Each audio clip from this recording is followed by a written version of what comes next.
Hello, today I would like to take a look at the Raspberry Pi 400. And the nice thing about the Raspberry Pi 400 is that it's all contained in one keyboard. Kind of like the good old days, like the Commodore 64, Commodore VIC-20, Texas Instruments, all the old machines I used to use. And now we have something that is contained inside. And what's really nice, it's a regular Raspberry Pi 4, almost equivalent. But I will shoot up the specs on the screen. But let's take a look at what it has. So the ports that are in the Raspberry Pi 400. We have an Ethernet port, a couple USB ports, and we have a power USB-C. And we have two connectors, or for HDMI, they have adapters. That's the hard drive, basically. That is the chip. This location is the chip that you load the whole operating system in. And this is what's nice. You have all the GPIO on an external connector. On this side, we have some areas of ventilation. And it comes, at least mine came with a little kit, little zip-up bag, which is really nice. The Raspberry Pi 400 fits inside. But here's what that comes with. I got this as a set. So you do have a corded mouse. Mind you, you can also use Bluetooth, which is really handy. This is the connector that goes in the back, which hooks up to a HDMI monitor. And you get the power supply, which is a nice USB-C power supply. I've actually used other ones, including a battery, and it works just fine. And you also get a GPIO adapter, which is really handy to put it to a board. And let me show you where I got on the board. I'll show you later what I did with this. There's a little board I got separately that you can hook this onto and do projects. And here is a little reader that you can format. You can format your SD card, and you can install the operating system or any operating system you would like to put on it. Let me show you the other part. The other thing I did order, which is nice, is the GPIO. I'll actually put it up here closely so you can see it. It's a nice little GPIO system where you plug in your GPIO in here, and then you can put it on a breadboard and you can do your projects. I'll hold it up so you can see what this actually has. And you can see the whole pinout. You can pause the video and take a look at the whole pinout, which is here. So on here we can do our general projects, and I've used it for I've used this actually to program Arduinos. I've used it for a whole bunch of different things. So let's take a look at the Raspberry Pi 400 tech specs. This is the layout that we just discussed. So now let's look at the specifications. You can see what type of processor it has, the Broadcom BCM 2711 quad-core Cortex A72. And it's functioning at 1.8 gigahertz, which is great.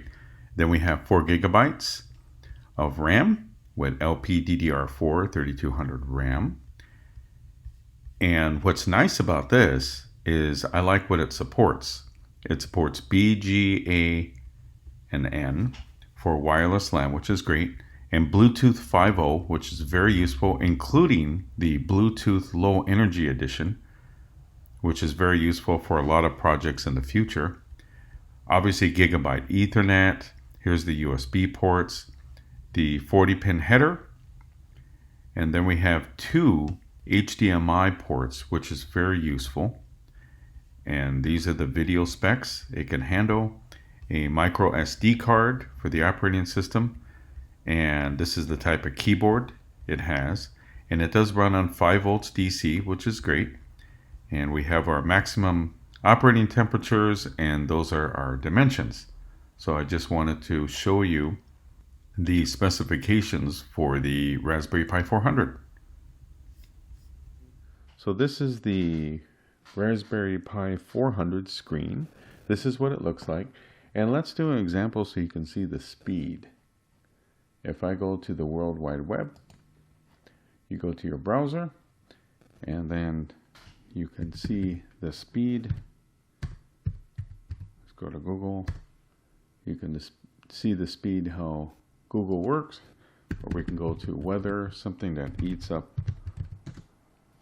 a lot of bandwidth. And the speed looks really, really good here. If I do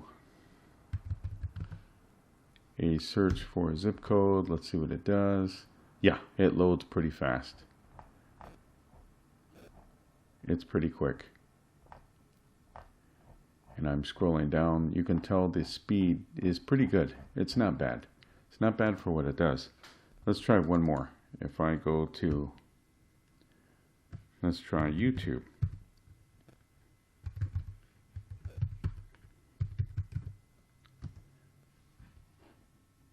This will test the speed of how fast. It also has to do with your internet connection. So if your internet connection is a little slow, it's gonna get slow. But as you can see, as I hold them over, the graphics are working pretty fast. They're working pretty good. So I just wanted to give you a quick overview of the Raspberry Pi 400, because you may have a Raspberry Pi 4 or even a 3. But the 400 speed is pretty good. It's not bad. And just so you know, on the corner, you can look at Wi-Fi, has Bluetooth, your speaker. It's all the same setup as a Raspberry Pi 4. And you can see what's in here. I've loaded a lot of different programs and they work really well. So I just wanted to give you a quick look at what everything looks like.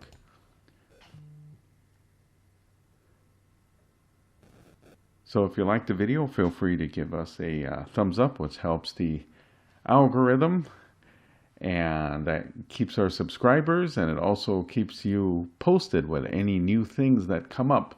It helps a lot. And remember, keep on learning.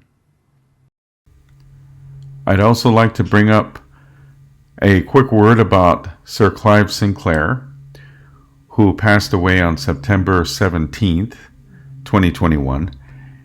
I used to use his computers, and the interesting thing, he worked a lot in the late 70s and 80s using the Z80 and 81 computers, and without that computer I wouldn't have gotten to as far as where I'm at right now, because that was my early computer. I did a lot of programming on it and did a lot of robotic control back then, using relays or whatever things I could find when I was a young kid, and any little parts I could find, I would control things through that computer, which had a printer port and various things. I used to control the bits on that, but I'll never forget having that computer. And a matter of fact, I dug it up and it still boots up, believe it or not.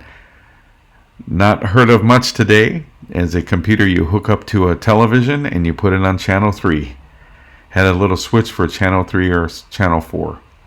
But I'll never forget Sir Clive Sinclair for his efforts in that, and he was also involved a lot with the Raspberry Pi to bring it to us. So may we always remember Sir Clive Sinclair for his wonderful work with computers and how we got through computers to keep us moving in technology.